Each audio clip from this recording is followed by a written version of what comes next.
Yung baba na ito, may taas-taas na lang. Kaya tayo mahulog dito. Yun, ang dami ng bunga, oh. Oh. Wow! Ito, ano mo, ano, ito.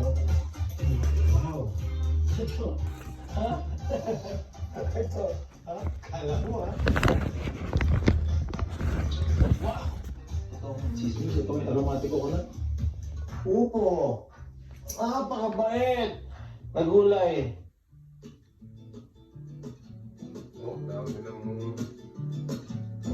Hello and welcome to Guamat Home. Today we're driving around Ormoc City. We'll go to one of our areas where I planted some coconut trees, bananas, avocado, chico, no, and some babolo trees.